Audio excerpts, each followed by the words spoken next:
muchas gracias a Dob, a José Manuel, a María Piedad y a todos los componentes por haber contado conmigo para estar aquí entre vosotros y poder hablaros un poco del mundo de las psicofonías y del por qué y del cómo forman parte de nuestro entorno y de nuestro mundo, ¿no?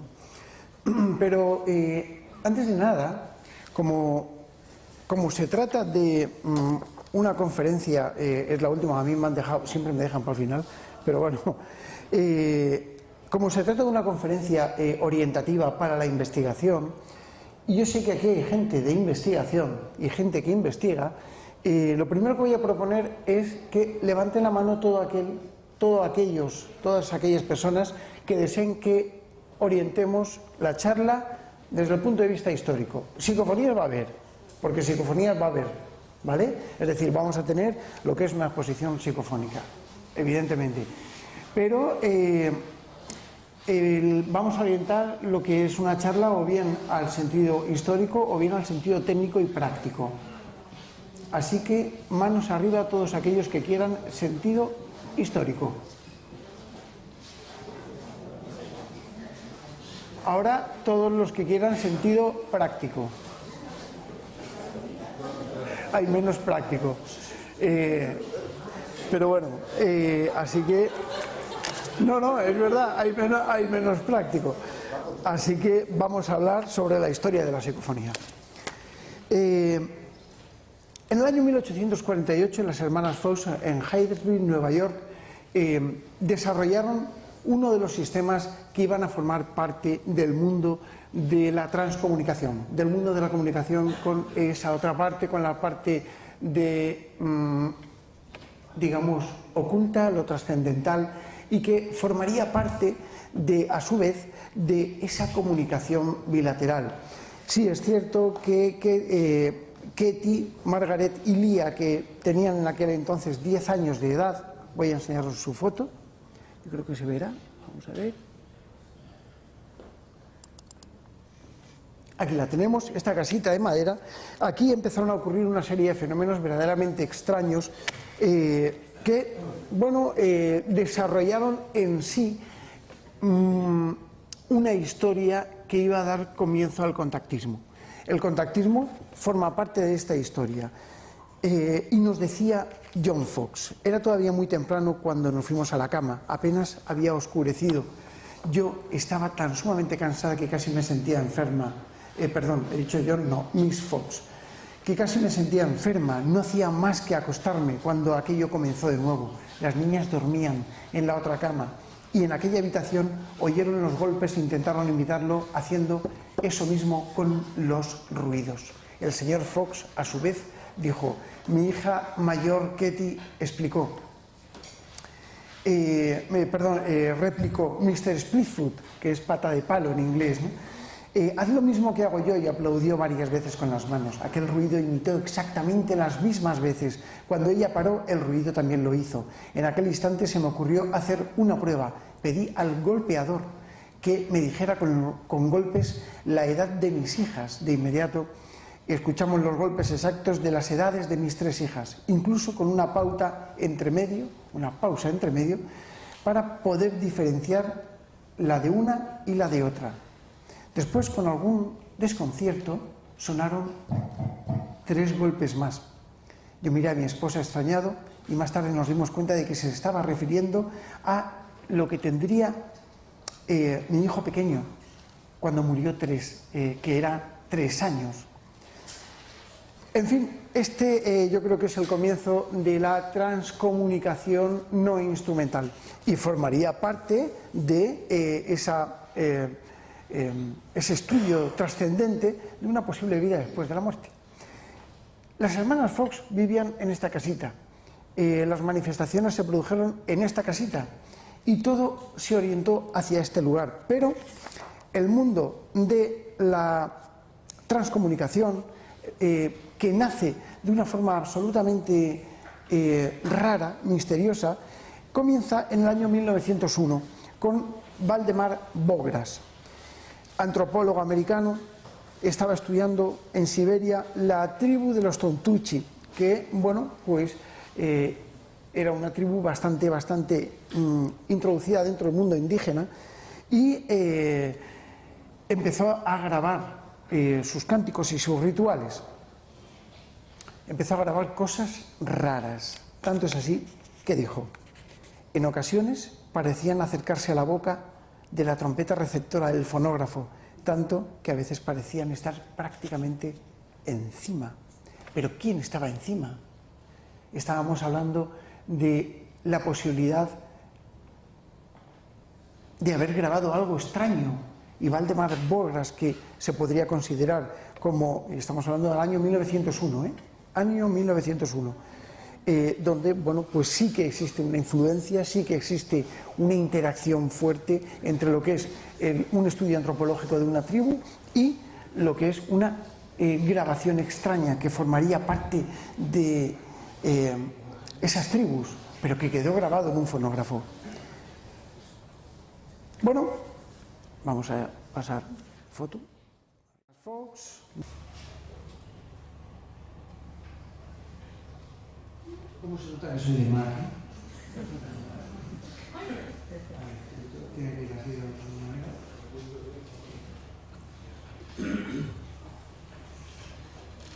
Bueno. Estas serían las hermanas Fox, ¿vale? Este sería el primer modelo de fonógrafo que, bueno, pues se utilizó, eran tambores de cera, por Thomas Alva Edison, el primero que desarrolló, y que precisamente en el año 1920 nos iba a dejar un poco la apariencia de algo que poco a poco se iba a convertir en estos aparatos que tenemos aquí encima, que son pequeños grabadores. Thomas Alva Edison, uno de los señores con más patentes del mundo, que según algunos robó muchas patentes a Nikola Tesla, pues posiblemente muchos de sus aciertos, muchos de sus equivocaciones, pero no se puede negar la evidencia, y es que el personaje en sí de Edison era una persona excepcionalmente buena dentro de lo que es el mundo científico. Tanto es así que formaba parte del Comité Científico de Nueva York y, bueno, pues ellos consideraron que Edison estaba diciendo verdaderas barbaridades, sobre todo porque ya estaba muy mayor. Estábamos hablando de años 20, publicado en la Scientific American. Si nuestra personalidad sobrevive, es estrictamente lógico suponer que retiene la memoria, el intelecto y otras facultades y conocimientos que adquirimos durante nuestra vida.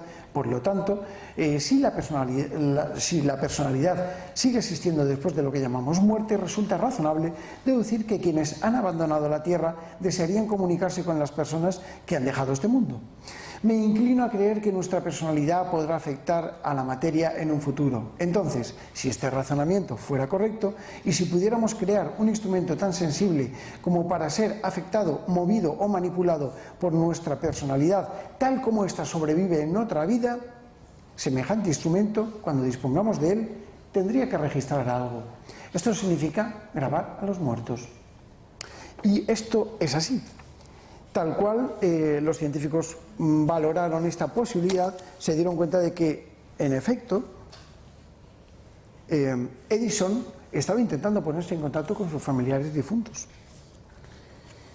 Bien, pasamos al año 1909, el telégrafo vocativo de Cambraya, en portugués, Augusto de Oliveira Cambraya, crea una patente en Río de Janeiro que, en cierto modo, nos presenta la posibilidad de que,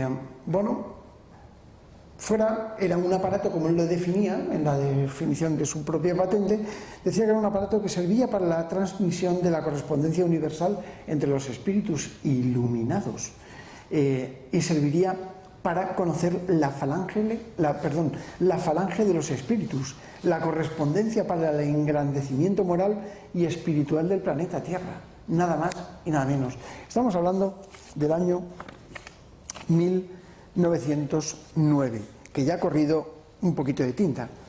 Poco a poco, Ferdinando Casamali, a ver cómo digo ahora, en el 1915 empieza en una revista inglesa a realizar unas investigaciones, a publicar unas investigaciones increíbles que bueno, pues se fundamentan en la posibilidad de captar mediante receptores de ondas electromagnéticas emisiones procedentes de otros mundos. En el año 1933 el aparato mediúmnico electrónico aparece y estamos hablando de, para mí, uno de los grandes eruditos en este momento, que era Próspero Lápagues, el cual le expulsaron de la comunidad espírita precisamente por afirmar que podía grabar voces en un sistema fonográfico y de recepción. Lo tiraron los espiritistas. Hoy la unión de lo que es la investigación espiritista, que es una doctrina, como bien sabéis, y lo que es la investigación pura y dura de los técnicos en transcomunicación, pues está unida. Y de hecho, yo dentro de poquito daré una conferencia precisamente con la Sociedad Espírita Española, que bueno, se va a hacer dentro de poquito en Calpe, y bueno, ahí vemos lo que es el aperturismo mental, el aperturismo de cultura que se ha producido en lo que es una doctrina bastante, lo que era una doctrina bastante cerrada, cosa que yo apruebo. Quiero enseñaros una foto. Aquí está nuestro amigo Edison, el experimento de Kazamali, y quiero enseñaros una foto muy curiosa que era es la portada de un libro de un escritor que se llama John Alva Keel. No sé si os suena Operación Caballo de Troya, posiblemente de Juanjo, de nuestro querido amigo Juanjo Benítez, pero que data del año 1970. No significa que Juanjo copiase esto, es evidente. Es que sencillamente, bueno, pues hubo una serie de coincidencias, porque un caballo de Troya es un caballo de Troya, pero nada más. Un libro, los dos tratan sobre ufología, pero ni mucho menos tiene que ver. Pero os lo he sacado por una cosa muy interesante que se produjo precisamente por este hombre y que lo narra en este libro. Esto cuenta lo siguiente: en 1934 los suecos se comunicaban con los noruegos y captaron mensajes y comunicados extraños. Estoy resumiéndolo mucho. Captaron voces electrónicas sobre el universo, un evento que se repetía en 1942 durante toda la Segunda Guerra Mundial. Esto hizo que se crease precisamente un extracto o quizá se potenciase la Segunda Guerra Mundial en Inglaterra. Hablamos del año 1949. Durante la Segunda Guerra Mundial se captaban voces entre los dos ejércitos, no sabían de dónde venían, les llamaban voces electrónicas o espaciales, nos hablaban de los superrayos. Luego apareció John Otto, que para mí fue un personaje extraordinario, increíble. Y bueno, pues estos dos personajes que tenéis aquí, uno es el padre Gemelli y el otro es el padre Pellegrino Ornetti, fueron los que para mí grabaron o tuvieron la primera psicofonía de la historia. Estamos hablando del año 1952, donde el propio Vaticano encarga a estos dos señores para que intenten grabar esas cosas que le llaman voces del universo. 1952. Claro, evidentemente, ¿habéis oído hablar del padre Pellegrino Ornetti, el cronovisor? Hablaremos de ello algún día. Se hizo un experimento en el año 1941 que la Sociedad Española de Investigaciones Parapsicológicas repitió hace aproximadamente, bueno, en el 2014. Lo repetimos en Alfaz del Pi en una jornada de conferencias con 31 psíquicos conectados a un sistema, y pretendíamos demostrar que el efecto Raymond Bailes, que fue el que precisamente lo expuso, tenía un fundamento absolutamente fidedigno, y era que la mente era capaz de generar fonía, y de ahí salió el término psicofonía. ¿Vale? Bueno, fue así, pero no fue así. porque si no tendríamos la explicación de la psicofonía con concentración mental, y no es así. Muchas veces me lo han preguntado, ¿no? Me han dicho, Pedro, ¿cómo es posible que se altere una cinta magnetofónica con algo que no existe? Y claro, la mente es la mente. Bueno, luego aparece Friedrich Jürgenson. ¿Alguien no sabe quién es Friedrich Jürgenson? ¿Todo el mundo lo sabéis? Venga, va, quien no lo sepa que levante la mano. Joder. Bueno, Friedrich Jürgenson fue el descubridor de la psicofonía, año 1959, junio de 1959. Estaba en Molvo, en un pequeño... ¿No me oís bien? A ver, mejor. Joder, me lo podéis haber dicho antes. Bueno, estaba en Molvo, en un pequeño bosquecito detrás de su casa, y resulta que el hombre pues estaba intentando grabar cosas. Y estas cosas que estaba grabando era sencillamente para un documental que estaba realizando. Era el canto del carbonero, de un pinzón nocturno, y los trinos de unos pájaros, ¿no? El caso es que se metió en una cabaña, empezó a grabar y empezó a escuchar una cascada de agua caer, un sonido muy raro. Y después del sonido empezaron unas voces a hablar en noruego y en letón sobre el canto de los pájaros. Súper curioso. El 30 de abril de 1960 vio un pinzón posado junto a su ventana emitiendo unos preciosos cantos. Así pues, y a toda prisa, leo un fragmento de mi libro. Así pues, y a toda... el gran libro de las psicofonías, el último que escribí.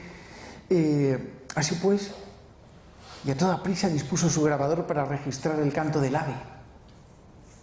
Cuando procedió su escucha apareció claramente una débil voz de mujer muy conocida para él.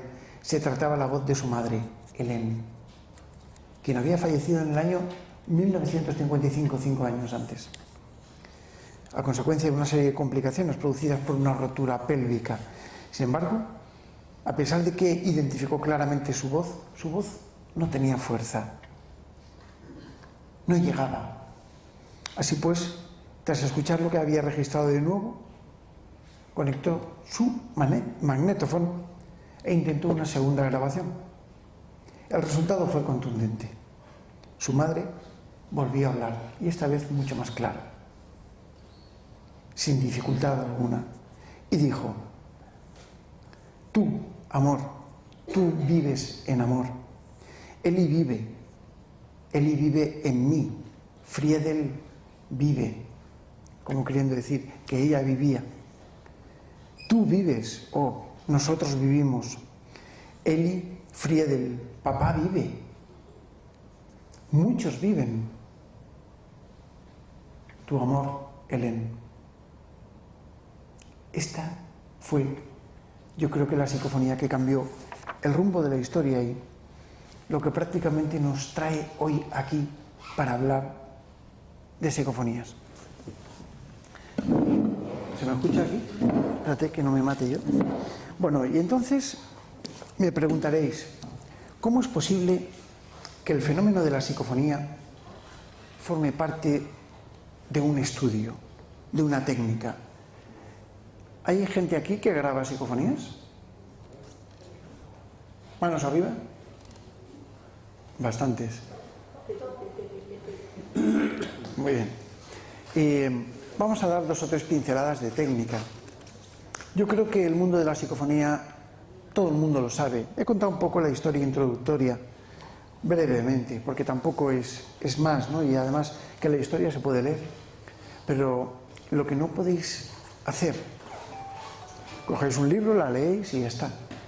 Pero si tenéis alguna duda, tenéis alguna cuestión, si os plantea algún enigma, no siempre me tenéis a mí o a alguna persona que conozca el tema para realizar las preguntas.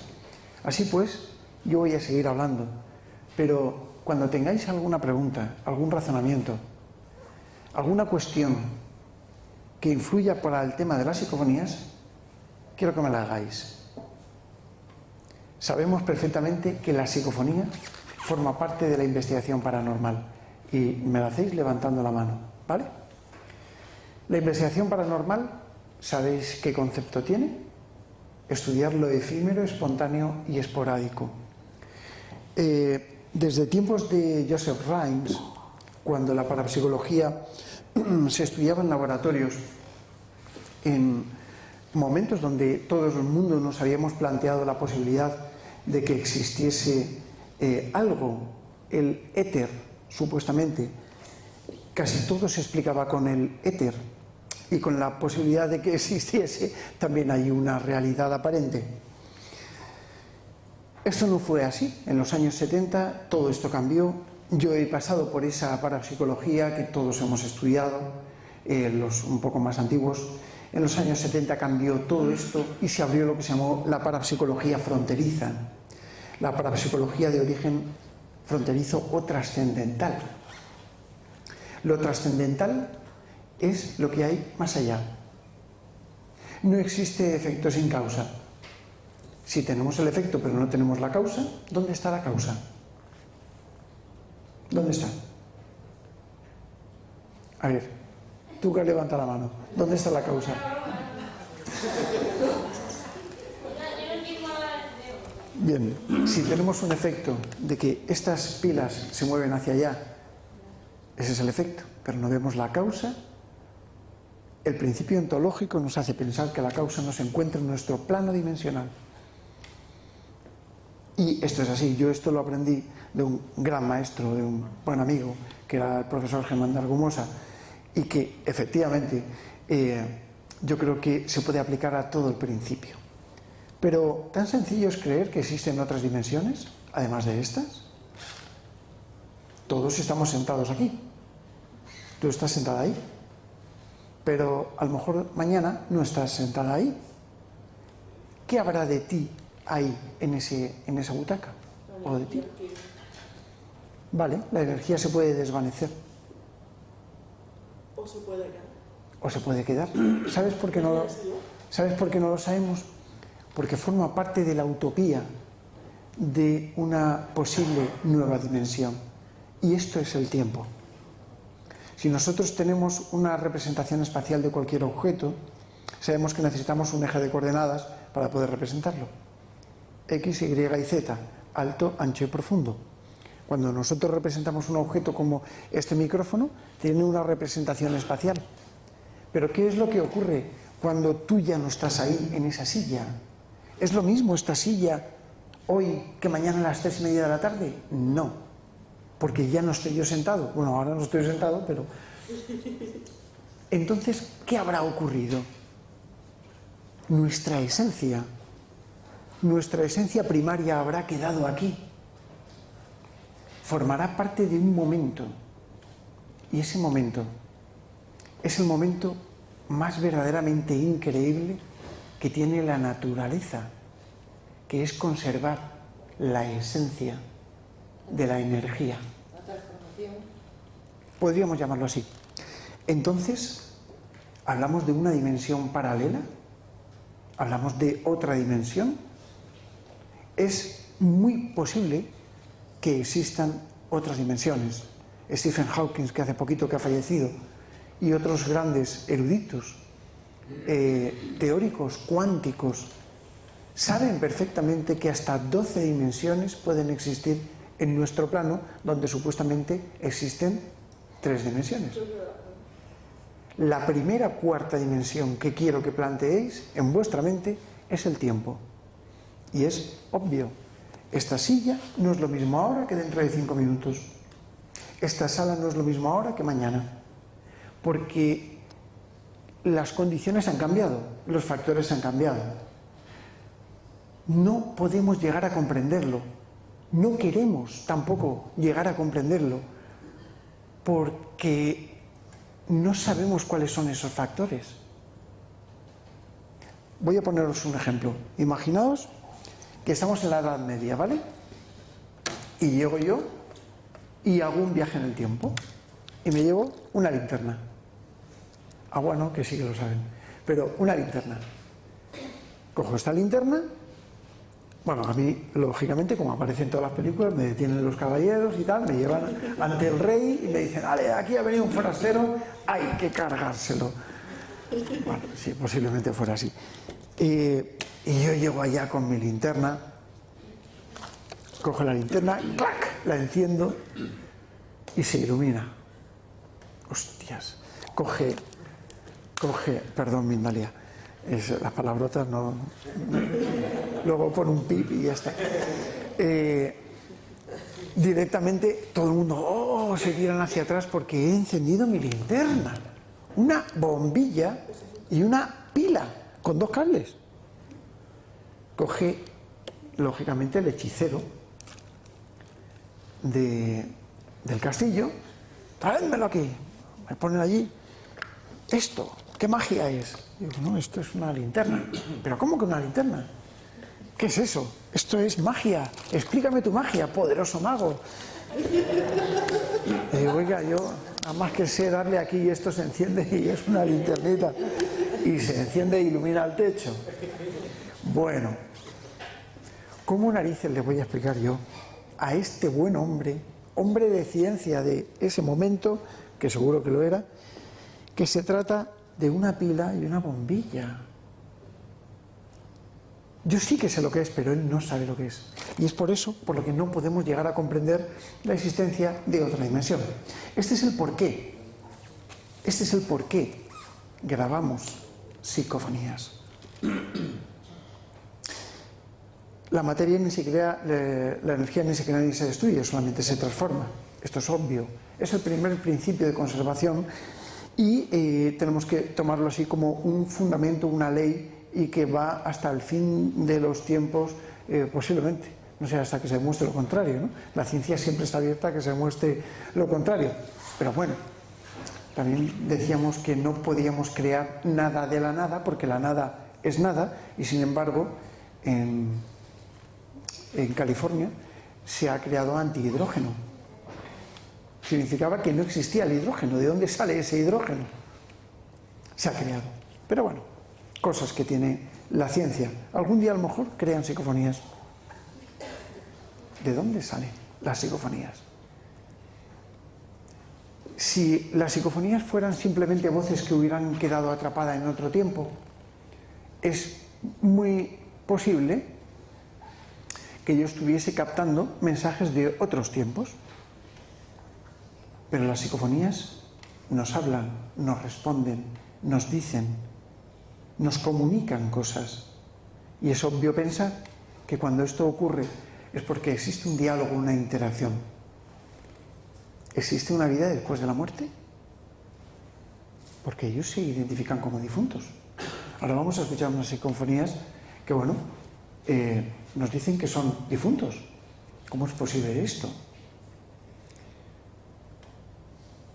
¿Quién se atreve a negarlo? Nadie. No podemos afirmarlo. Yo no puedo afirmarlo. Llevo 30 y tantos años investigando el fenómeno y no puedo afirmar que realmente sean difuntos.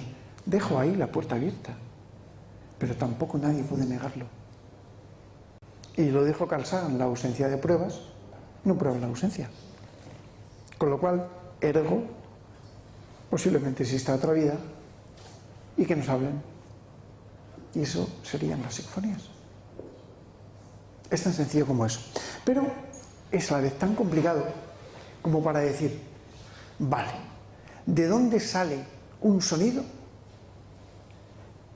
que no tiene garganta?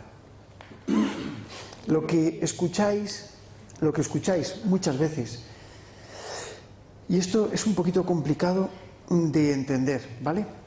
Pero lo que vosotros escucháis con las psicofonías, cuando escuchéis una psicofonía en la que exista un golpe de glotis, no es psicofonía, es un error, porque la glotis es humana. Podemos desecharlo. Cuando vosotros escuchéis una psicofonía, escuchad, ¿eh? Hola. ¿Escucháis el eco? Hola. Hola. Hola. Bien, el eco de una voz es el eco de una voz. La frecuencia normalizada de una voz, la frecuencia en la que cabalga una voz humana, es fácilmente identificable. Según yo publiqué en el primer libro mío sobre psicofonías en el año 2001, hablaba de una energía, planteé la hipótesis de la transformación de la energía energético o de la teoría energético-sonora. Esa transformación, ese vínculo que lo unía, lo descubrí y os voy a contar cómo. Había un señor que violaba en Alicante, un violador, un energúmeno, y entonces le llamaban el violador del castillo. Y bueno, yo cuando estaba en tiempos, estaba estudiando la carrera, siempre terminaba bastante tarde, mi padre traía la prensa, el periódico, y yo pues a la 1 de la mañana o así me ponía a grabar psicofonías, ¿no? Y bueno, pues estaba hojeando, siempre después de estudiar, quiero decir, cuando terminaba, antes de irme a dormir, grababa 10 minutitos, 15 minutitos, una cosa así. Y pues paso la hoja, me pongo a grabar, paso la hoja y veo, el violador del castillo, actúa de nuevo. Bueno, no había violado a nadie, pero estaba amenazando a la gente. Así pues, no se me ocurrió otra cosa que coger un papelito de estos cuadrados que se apuntan cosas. Digo, coño, esto. Miro hacia mi grabador, había silencio. En mi casa todos dormían, yo vivía en casa de mis padres. Y empecé a arrugarlo con la mano. Voy a ver si tengo algún papelito y os puedo emular. Bueno, este no lo voy a arrugar mucho, pero escuchad. Y esto que esté muy, muy gordo. Espérate, muy gordo. Dame una hoja, un papelito. Ahí está. José me ha dado una hoja. Fijaos.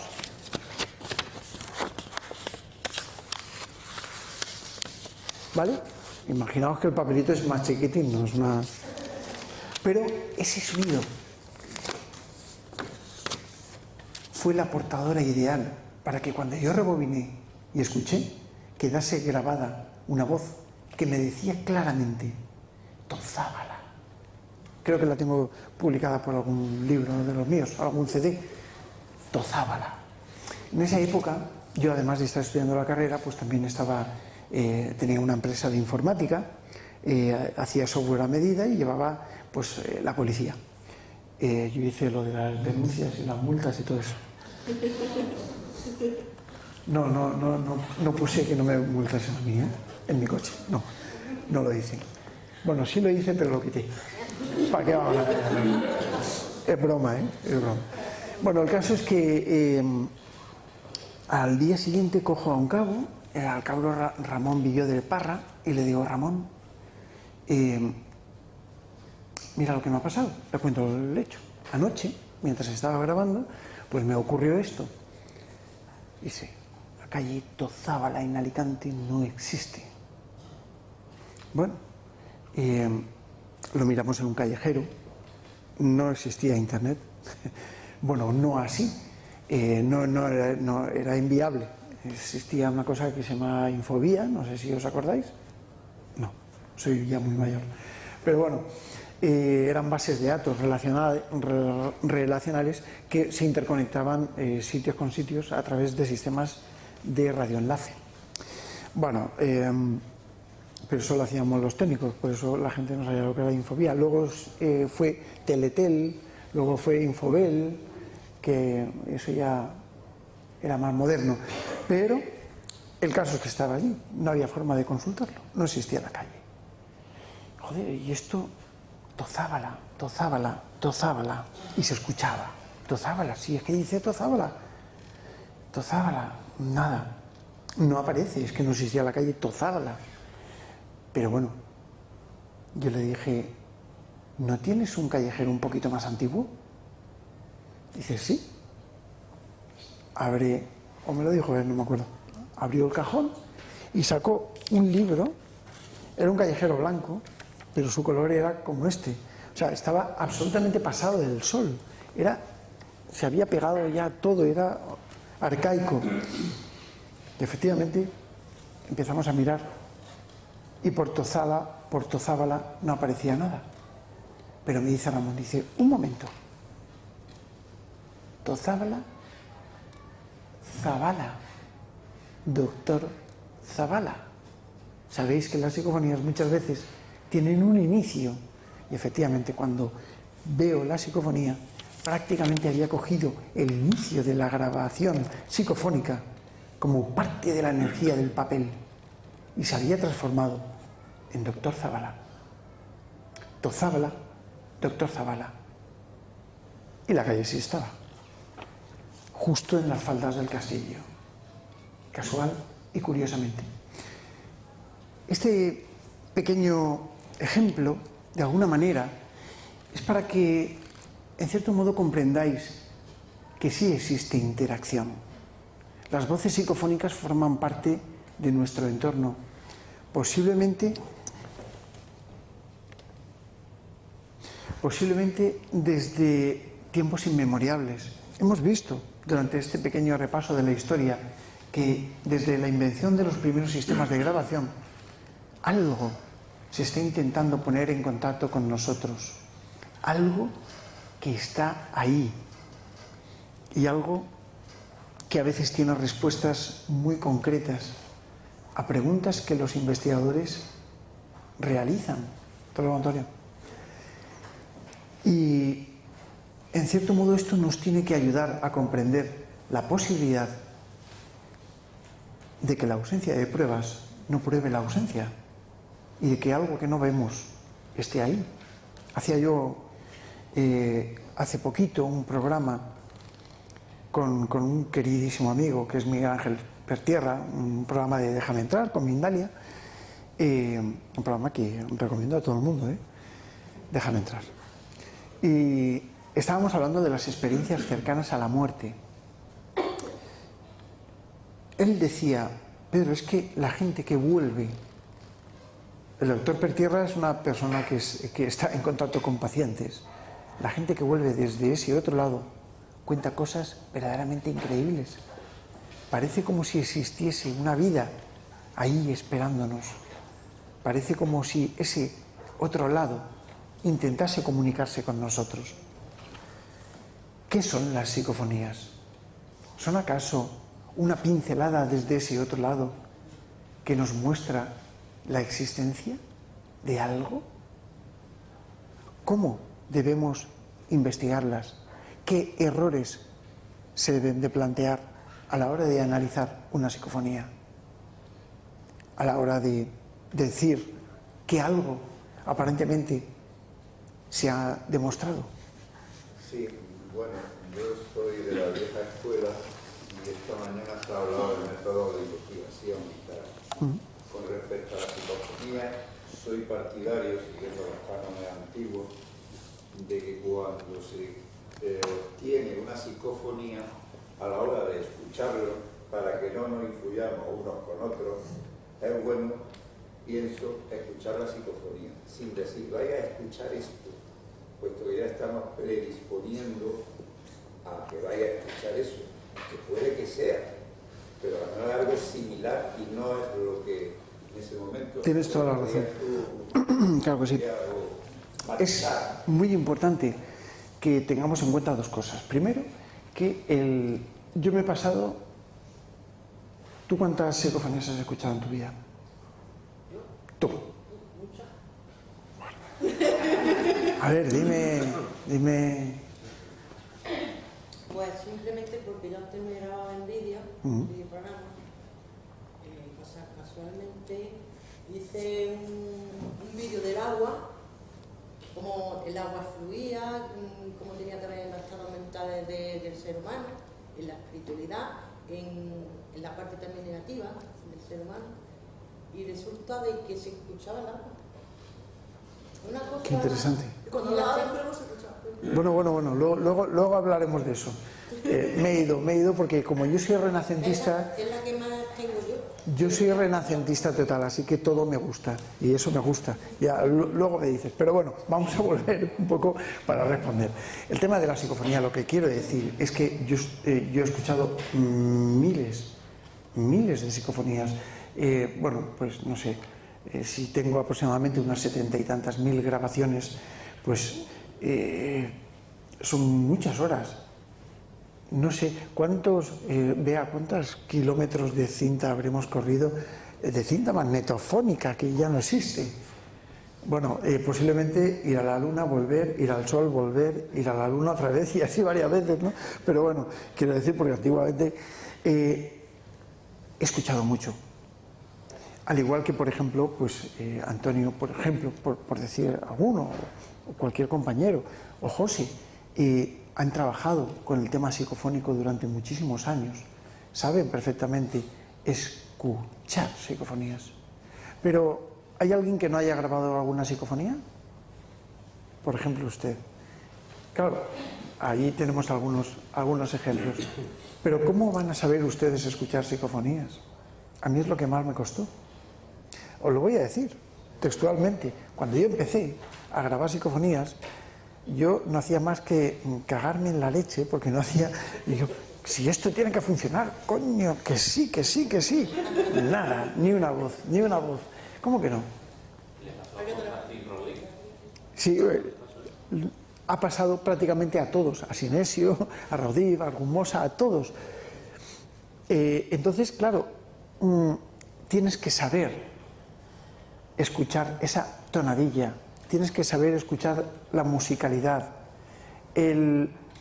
Las psicofonías no son fáciles de escuchar, y por lo que yo estaba diciendo antes, porque no hay una garganta, no hay un aparato fonador humano. Las psicofonías se forman a partir de ruidos, de energía transformada. Y esa es la hipótesis que yo publiqué en mi libro, de la transformación energético-sonora. Y así es como se genera la voz. Así es como se gesta. Pero cuando no existe un aparato fonador, ¿cómo identificas tú una voz? Yo que hago peritaciones judiciales fonográficas, cuando tengo que, por ejemplo, dictaminar que se trata ante un tribunal, que se trata de la voz de una persona a la que ha hablado, ¿cómo puedo hacerlo yo con una psicofonía? La respuesta es que no puedo. Yo puedo hacerlo con tu voz, porque tengo una dubitada y una indubitada. Si yo te digo hola, di hola, o di me llamo Pepe, o me llamo Paco, ¿vale? Me llamo Paco, ¿vale? ¿Por qué? Pues porque yo tengo grabada de ti una voz amenazante, me llamo Paco y te voy a matar, ¿vale? Por teléfono. Entonces, ahora te doy paso. Entonces, claro, yo tengo una dubitada y una indubitada, puedo hacer la comparación y a través de un sistema informático puedo saber cómo interpretar tu voz, ¿vale? Pero esto no ocurre con las psicofonías porque no tienen patrones normalizados de voz. Y es por eso por lo que hay que explicar el contenido. Te voy a poner otro ejemplo. ¿Tienes niños pequeños? ¿Has tenido niños pequeños? Bien. ¿Niño o niña? Niño. ¿A qué edad empezó a hablar, más o menos? 2 añitos y medio, 3 añitos, por ahí, ¿no? Y cuando empezó a hablar, Paco, ¿cómo hablaba? La lengua de trapo, que casi lo entendía alguien, ¿no? ¿Alguien tiene hijos? Sí, ¿verdad? ¿Alguno? ¿Quién no tiene hijos? Bueno, alguno levantará la mano. Pero bueno, todos los niños, todos, yo tengo una pequeña hija que también nos pasó, todos los niños, cuando son pequeñitos que rompen a hablar y viene una visita a casa, pues a ver al nene o a la nena y tal, ay, ¿y qué ha dicho el nene? Y el padre se lo traduce. ¿Sabéis por qué? Porque el papá y la mamá están acostumbrados a entenderlos. Es por lo mismo que nosotros interpretamos las psicofonías para todos ustedes. Pero bueno, bueno. Yo creo que para saber identificar una psicofonía, en primer lugar, es para tú por lo menos hacerte el oído o por lo menos tener el don de saber identificarlo, es escuchar varias psicofonías y de esa forma, ya cuando tú grabes, vas a tener unas características, no son iguales como tú has dicho porque no tienen los mismos patrones, pero que no van a ser iguales porque no tienen los mismos patrones, pero tienen unas características muy similares. Totalmente. Bien. Bueno, quédatelo y ahora se lo pasas a alguien que tenga alguna pregunta. Efectivamente esto ocurre. Los patrones en las psicofonías cambian, y cambian por una razón obvia, y es que el sonido ambiental es distinto. Escuchad, escuchad. ¿Cómo te llamas?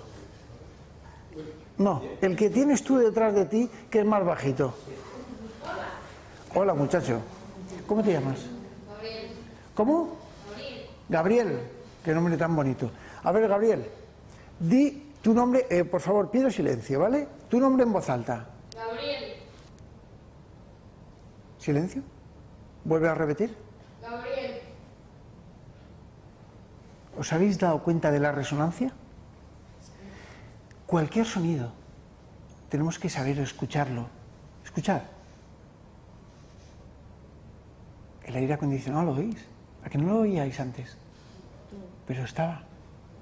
Muchas veces encontramos sonidos que están camuflados en el sonido de fondo. Y esto a veces nos da sorpresas. Tenemos que saber escuchar el silencio. Yo cuando empecé con las psicofonías, empecé grabando el silencio con grabadoras pequeñitas y me di cuenta de que había voces. Vamos a poner ahora alguna psicofonía porque me gustaría y no quiero que tampoco se nos haga muy tarde. ¿Tenemos un poquito? Bien. Pero sí que es verdad que quiero que sepáis una cosa. Todas estas psicofonías están analizadas desde hace muchísimo tiempo. Perdón, es que lo tengo para arriba. Vale, ya está. Yo soy tremendamente científica y yo desarrollé el método paracientífico de investigación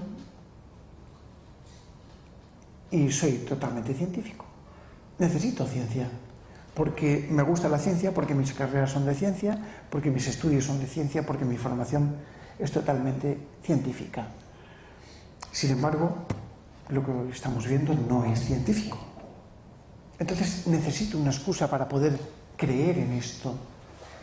No me creo nada. Yo demuestro cosas. Sí, ahora me lo creo, porque he visto tantas cosas que no puedo negarlo.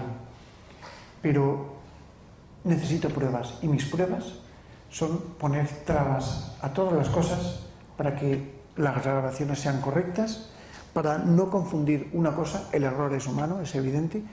Hay mucha gente que sin querer pues tiene errores en las grabaciones psicofónicas, es respetable, yo los tengo, seguro, y los he tenido, vamos, y me ha pasado 1000 veces, no una, 1000 veces. Ahora mismo estaba consultando con el bueno de Francis y con Copérnico García, que yo creo que algunos le conoceréis, porque en una investigación que hicimos teníamos una interpretación y no estamos los tres de acuerdo en nada, con lo cual, bueno, en fin, pero son cosas que pasan, y en el debate constructivo es donde está el avance. Quiero decir con esto que la interpretación de las psicofonías es algo verdaderamente complicado. Hay que tener una cierta experiencia, hay que, como tú bien decías, haber escuchado mucho, hay que saber cómo entran, cuándo entran. Por eso yo ayudo, por eso intento llevar de la mano. ¿Significa que mis psicofonías o las psicofonías que yo ponga se escuchen mejor o peor? Pues no.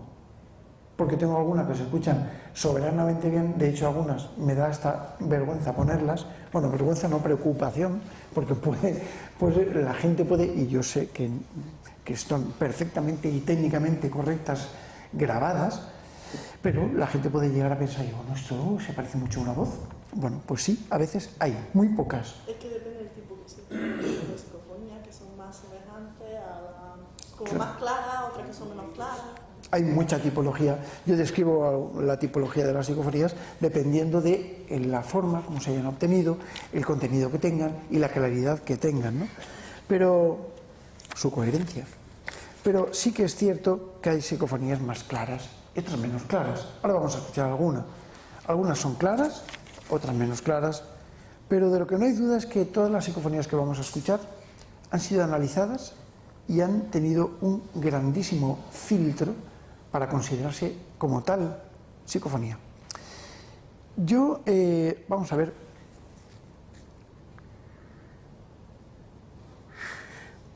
Vamos a empezar con una grabación obtenida en una ermita en Monóvar, una población alicantina, de donde era el famoso escritor Azorín, José Martínez Ruiz. Y bueno, pues en este lugar yo con mi querido amigo José Requena pues estuve investigando durante muchísimo tiempo. Y estábamos perdidos en una montaña. Allí había una ermita en la cual se habían hecho algunas invocaciones, se habían expuesto algunas pinturas extrañas y demás, ¿no? Y bueno, en cierto modo fuimos allí a obtener algún registro psicofónico. Montamos aparatos, yo las grabaciones las realizo aproximadamente durante 2 minutos. ¿Sabéis por qué? Porque necesito estar concentrado. No se puede hablar durante una grabación psicofónica y mucho menos susurrar, porque se nos puede confundir la voz. Si alguien lo hace, vea que está ahí, que mi mujer es la encargada de decir, paramos. Y paramos. Y paramos significa que paramos, ¿no? Entonces, claro, no lo aceptamos, no se puede. Sin embargo, hay veces que en el corte, es decir, cuando detenemos la grabación, fin de pruebas, ¡pum!, paramos, tienes una cola y ahí se te queda alguna, ¿vale? Es posible que ocurra, o es posible que estemos grabando, que yo lo hago, esta mañana lo he hecho. Esta mañana estaba grabando psicofonías aquí, pero no lo habréis sabido, pero yo tenía un grabador aquí puesto, a ver qué pasaba, mientras que Antonio estaba hablando de psicofonías. Pero bueno, quiero decir, esta mañana lo hemos hecho, o anoche, cuando estábamos aquí a la 1 y pico de la mañana, estamos experimentando. Y hubo un momento en que cuando estuvimos absolutamente callados, dos.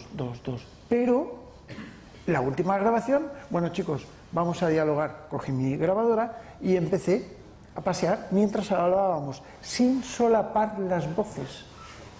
Porque cuando solapas voz es cuando ya no sirve, porque no puedes identificar.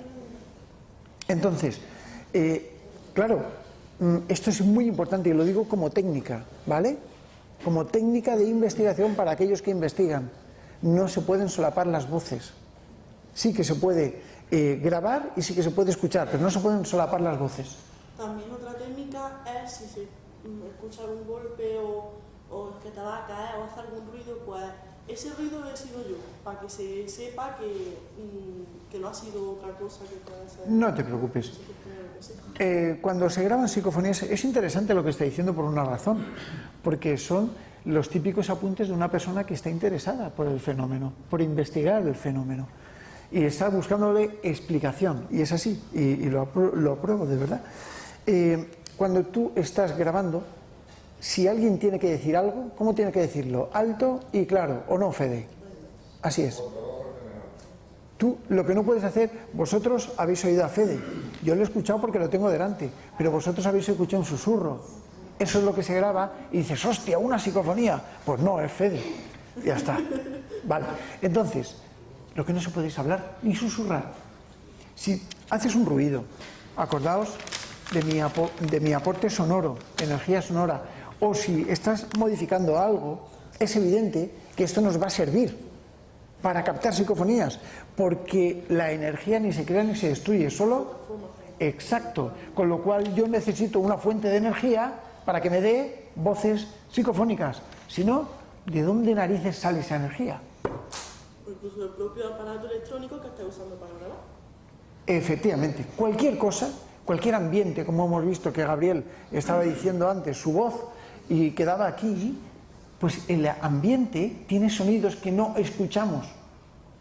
Y es ahí donde tenemos que saber escuchar el silencio, porque ese sonido que queda ahí es el sonido que produce luego las psicofonías. Sí o sí. Y os lo digo porque lo he comprobado. Al igual que el famoso clic metálico, que en mi último libro ya digo que lo tomo como algo que forma parte de una teoría, no una hipótesis, sino una teoría. Todo el mundo dice, vamos a teorizar. No, vamos a hipotetizar. No, esto es una teoría. La teoría es la siguiente. antes de las voces psicofónicas, hay un sonido que produce la detonación de la voz en sentido agudo. Y cuanto más agudo, mejor. Por eso antiguamente se le llamaba el clic metálico.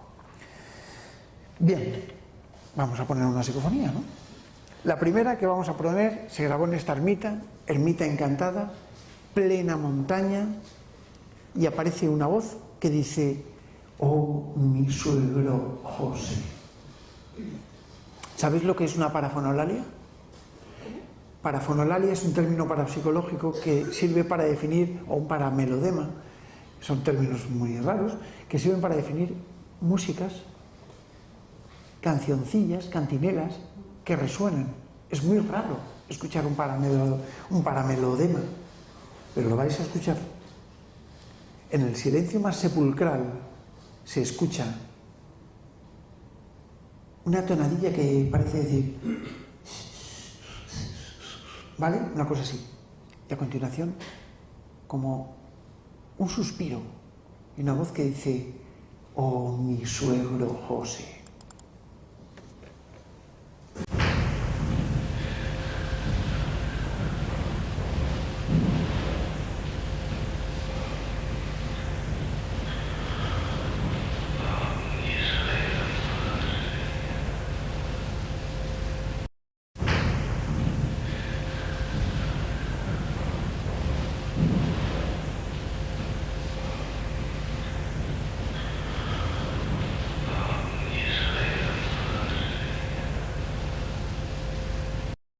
Bueno, yo creo que con 2 veces ya la tenemos. Oh, mi suegro José. En Belchite, lugar del bombardeo de Belchite, se escucha... bueno, yo estuve haciendo varios programas de televisión allí y tal, con Telecinco, con Antena 3 y con Televisión Española y con algunas más, con 4 también. Bueno, el caso es que estaba yo allí. Yo fui allí con motivo de la investigación de las psicofonías de Carlos Bogdanich, querido amigo también, y que yo puse en tela de juicio sus psicofonías, ¿no? Pero bueno, ahí estaba y fui con ese motivo. Estábamos allí y una de las personas, concretamente, me parece que fue de Antena 3, sí, estamos en la iglesia de San Agustín y bueno, pues... estábamos haciendo preguntas sobre si podíamos comunicarnos con las almas de las personas que habían quedado allí. Murieron, según algunas fuentes, 5.000 personas, según otras fuentes, 11.000. Ojo, ¿eh? Decían que los cadáveres se apilaban en pilas de 7 metros en las cunetas de la carretera, del Belchite antiguo. Bueno, aquello fue horrible. El caso es que se escucha con claridad una voz que en el silencio, grabación controlada, dice: no hay más que una vida.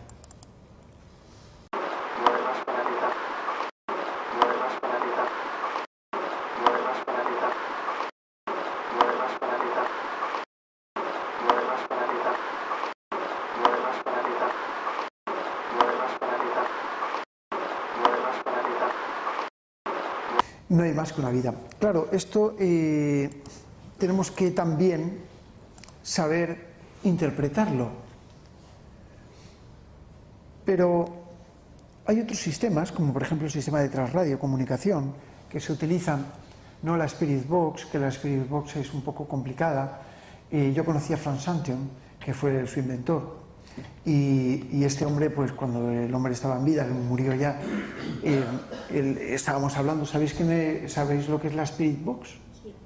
Bueno, pues este hombre, Pedro, ¿qué tal? Él, me parece que vivía en Miami, creo recordar, y él envió 200 aparatitos a los investigadores para que experimentáramos, ¿no?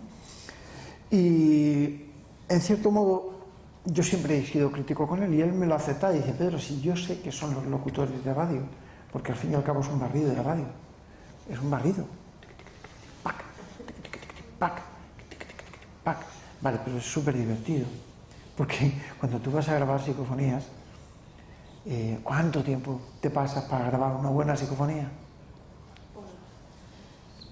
Horas y días.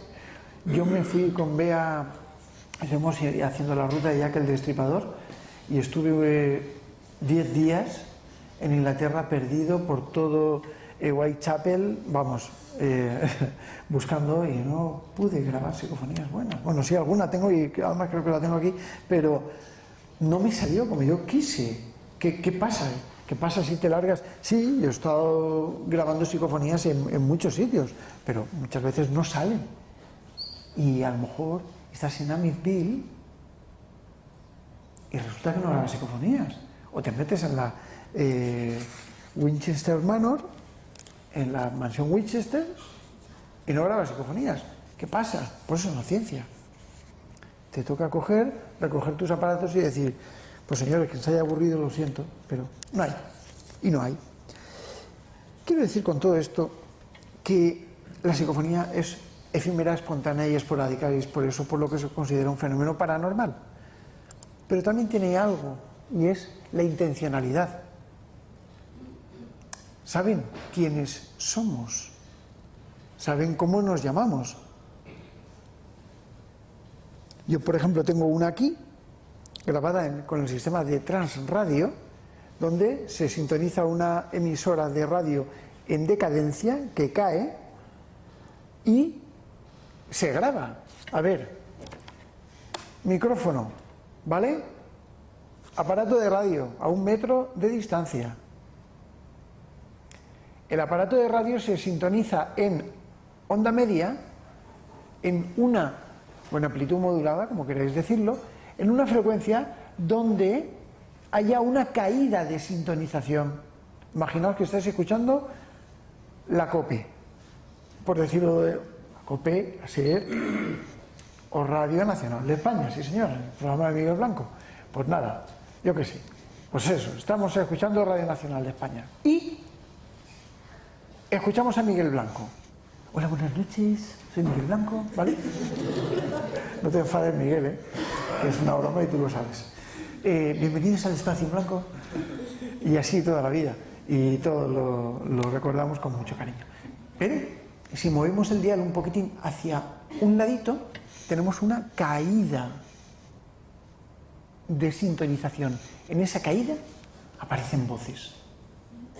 Voces que nos hablan, que se comunican con nosotros, que responden a nuestras preguntas y que saben quiénes somos y cómo nos llamamos. Os voy a poner un ejemplo. Yo me parece que pregunto, a ver,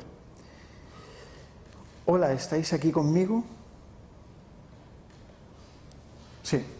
Y aparece una voz que dice, hola, Pedro. Vamos a escuchar. Esta es difícil, ¿eh?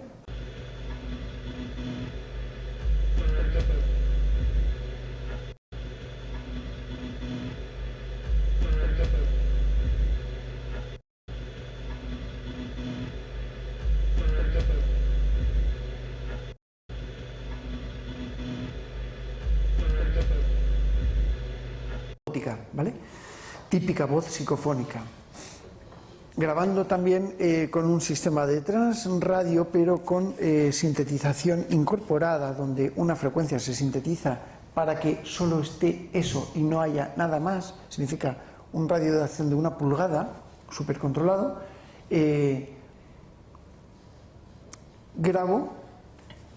Se graba en un aparato de bobina abierta y yo escuchando, ¿vale? Y estábamos Bea y yo experimentando. Y en un momento dado aparece una voz que dice, libre. Yo la oigo, como sale por el sistema. Yo me quedé asombrado y digo, coño, ¿ha dicho libre? Y entonces digo, a ver, repite si puedes oírnos. Y la misma voz, y digo la misma porque es muy importante, dice, ok.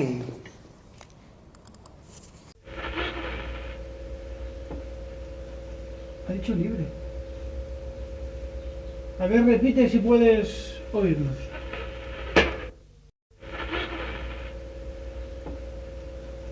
Ha dicho libre. A ver, repite si puedes oírnos.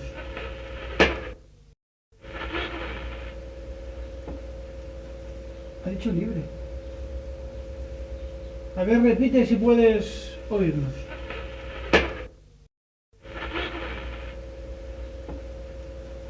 Ha dicho libre. A ver, repite si puedes oírnos.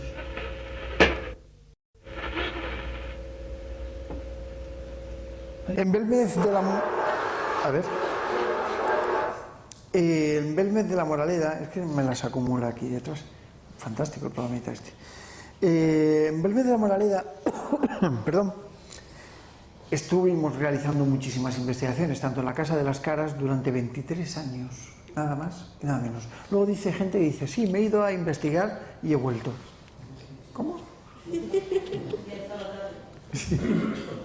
Yo sé que de gente, no, yo estoy investigando en Belmez. Sí, fui, hice una foto y me fui. Llevo 23 años investigando las puñeteras caras de Belmez y todavía no sé lo que son. Yo no sé cuánto tiempo he perdido o ganado. Pero bueno, el caso está así y seguiré haciéndolo porque lo llevo dentro. Belmez de la Moraleda, un sitio apasionante, un pueblo queridísimo, un fenómeno acojonante. Para mí el mejor fenómeno, el más importante de todos los tiempos. Y pasa por encima y pasa por delante de todo lo habido y por haber. Bueno, estuvimos en la casa en la calle Cervantes, donde nació María Gómez Cámara. El propietario de esa casa se llamaba Antonio, que era el hermano de María. Y estamos ahí los investigadores de la SEI. Desarrollamos un protocolo de investigación impresionante.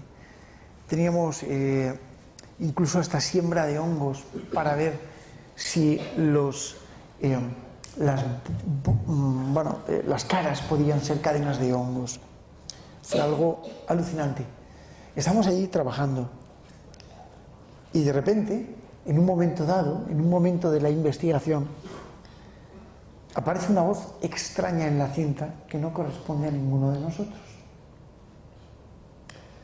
Y dice tal cual: el coche de Antonio viene. Tal cual. Y ahora os la voy a poner.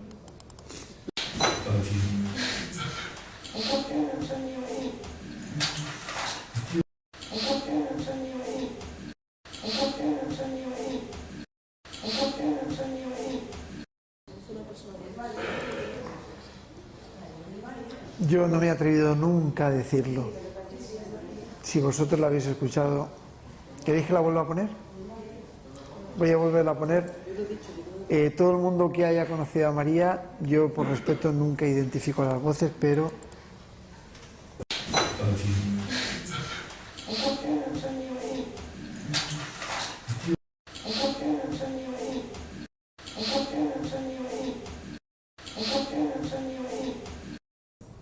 Para mí, sí. Pero bueno, ahí está. Tiene toda su timbre, el tono, como ella hablaba, con esa... Cuando preguntamos también en Belmez de la Moraleda, a grabación controlada, 2 minutos, ¿nos puedes dar la clave de quién forma estas caras? Una voz muy dura, difícil, compleja, muy compleja de escuchar, dice: sí, el asesino.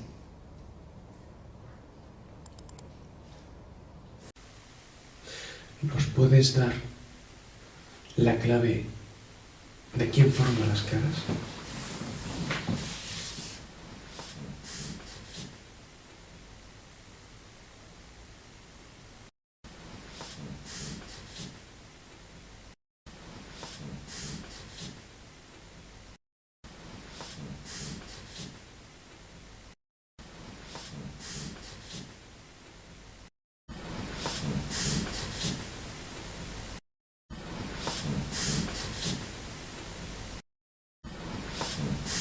Quizá el hecho de que las personas que estén más cerca de la fuente de audio la escuchen mejor. Es difícil, pero la he querido traer porque es complicada o sea, no todas las psicofonías son buenas, ¿no? Cuando estuve yo grabando un programa, voy a terminar, nada, ¿Estáis cómodos? ¿Sí? Bueno. Cuando estaba yo grabando un programa en Andalucía, en Sevilla, en Canal Sur, estuvimos 3 años grabando un programa que era Flashback, con Belinda, con Isidro Pérez Hidalgo, con Ricardo Bru. Yo iba, me parece que una vez cada 2 veces al mes o algo así, para bueno, pues explicar un poco los términos parapsicológicos. Entonces ellos, voy a contar esta historia muy brevemente porque creo que os merecéis saberla. Me dijeron un día, la directora me dice un día: Pedro, ¿qué te gustaría investigar? Y yo, hombre, las caras de Belmez. Y bueno, ¿y qué hacemos con las caras de Belmez? No me dicen nada más. Y a las 2 semanas resulta que habían montado un programa sorpresa y yo salgo haciendo un poco el imbécil allí en la tele. Sí, es verdad, sí, porque es que además me sorprendí. Yo pongo cara de sorpresa y de asombro por lo que habían hecho. Porque digo, me cago en la puta, pero ¿qué han montado esta gente? Bueno, el caso es que se habían ido allí.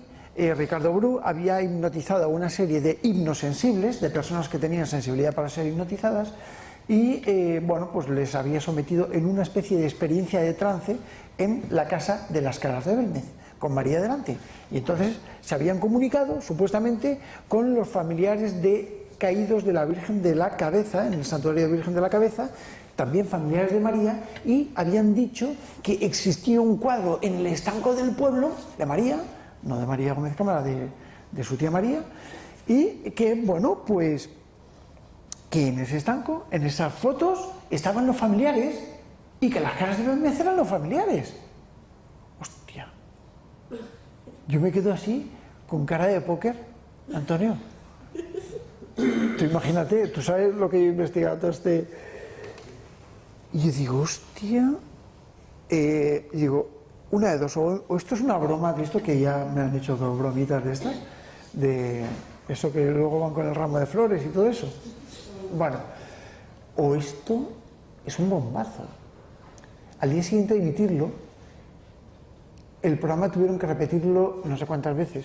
Llegó a tener un nivel de share, de cuota media de pantalla, del 63% de Andalucía. Con lo cual, bueno, todo esto se emitía por Forta, por toda la cadena de televisiones autonómicas de España y de Canarias. Bueno, España, como tiene que ser. España es grande, desde los Pirineos hasta Canarias, sin dejarme ningún trozo. Bueno, el caso es que allá que se emite aquello, Luis Mariano Fernández, Pedro, al día siguiente, ¿pero qué narices es eso? Yo qué sé, Luis, esto es Luis Mariano Fernández, querido amigo, gran presentador de televisión y un colega de investigación. Bueno, pues tal, llama a Iker Jiménez, Luis Mariano Fernández, empiezan a hablar y escriben un libro, que es Tumba sin nombre. Y anda, pues Tumba sin nombre y tal. Bueno, en fin, yo en principio no estuve muy de acuerdo. Luego hablaron con Ricardo Bru para...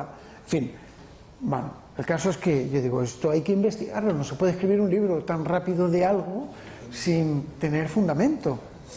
Y allá que va el tema y salta a la palestra. Y salta a la palestra y yo tuve que ir a investigar. ¿Dónde me tuve que ir a investigar? Al santuario de la Virgen de la Cabeza. Y allí me llevé a Pedro Fernández, colega, a un cámara, Juanillo y yo. El cámara estaba grabando. ¿Vosotros sabéis el ruidito ese que hacen las camaritas al grabar? Las antiguas, las de ahora ya no hacen nada, ¿no? Pero, porque ahora son móviles. Las antiguas se movía un motorcito para la cinta. Claro, yo grabando, y yo como soy muy purista en el sonido, pues bueno, pues se escucha el zzz, y le digo a Juanillo, te voy a pedir que apagues la cámara. Y Juan, sin decir nada, estaba absolutamente acojonado, ¿vale? Hace así, baja la cámara, apaga. por el ruidito que hacía. Y en ese momento, cuando yo digo, te voy a pedir que apagues la cámara, aparece una voz psicofónica que dice, ¡cuánta puta! Te voy a pedir que apagues la cámara un momentito. Puedes repetir el botón. Te voy a pedir que apagues la cámara un momentito. Puedes repetir el botón. Te voy a pedir que apagues la cámara un momentito. Puedes repetir el botón. Voy a poneros para finalizar una grabación rara, una grabación extraña, una grabación que cuando mi padre la escuchó me prohibió grabar en casa. No tiene interpretación, son rugidos de un animal, de una bestia, de algo monstruoso, de un monstruo, de algo que no tiene razón de ser, no tiene razón. Y no sé interpretarlo, pero sí es verdad que esos rugidos poco a poco se transforman en palabras.